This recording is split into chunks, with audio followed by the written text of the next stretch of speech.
Hello বন্ধুরা, আজকে চলে এসেছি একটা মিনি ব্লগের সাথে।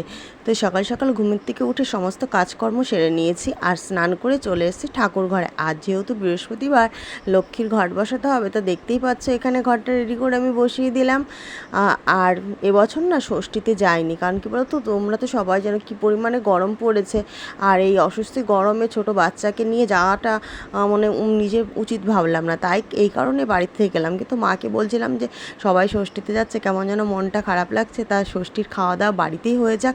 তা মা ভেবে চলে গেল বাজারে, আর আমি বাড়িতে বসে মশলাপাতি গুছিয়ে নিচ্ছিলাম। তো মা দেখি বাজার থেকে মাটন নিয়ে চলে এসছে।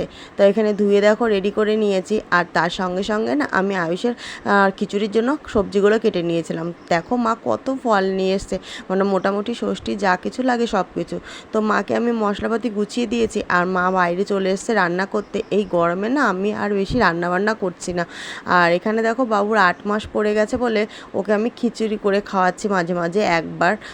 তো তার জন্য আমি সব এখানে মোটামুটি বাড়িতে যে সমস্ত সবজিগুলো থাকে টুকিটাকি সবই দিয়ে দিই, এবং তার মধ্যে 2 রকমের ডাল, হলুদ, লবণ, সামান্য একটু তেল, কাজু কিশমিশ যা থাকে সব কিছু দিয়ে মিক্সিতে দিয়ে দিই, তারপরে ব্লেন্ডার করে ওকে খাইয়ে দিই।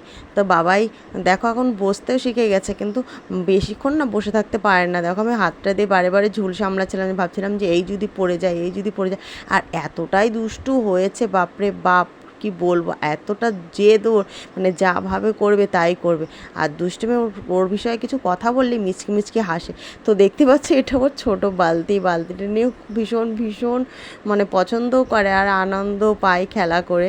বালতিটাকে নিয়ে বারে বারে ছড়ে মুখে দেয়, আবার খেলনা বাটিগুলো ওকে তুলে ঘন্টার মতন বাজায়, মানে ঝাঁকিয়ে ঝাঁকিয়ে যেমন ঘন্টা বাজে না, সেই ঠিক সেভাবে বাজাতে থাকে। আবার যে কোনো একটা জিনিস হাতে পেলে খুব ভালো করে দেখে। দেখো ওর বিষয়ে কথা বলছিলাম আর ও কেমন করে তাকিয়ে তাকিয়ে দেখছিল।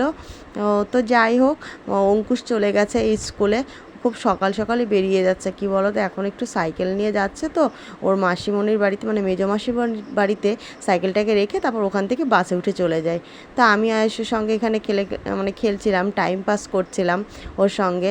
তারপর বাবুকে ঘুম পাড়িয়ে দিয়ে আমি চলে গেলাম ছাদে রিলস বানানোর জন্য। তো অঙ্কুশ বাড়ি চলে এসছে, আর ওর জন্য আমি খাবার দাবার রেডি করে দিয়েছি। তো আজকের মতন ভিডিওটা এখানে শেষ করলাম।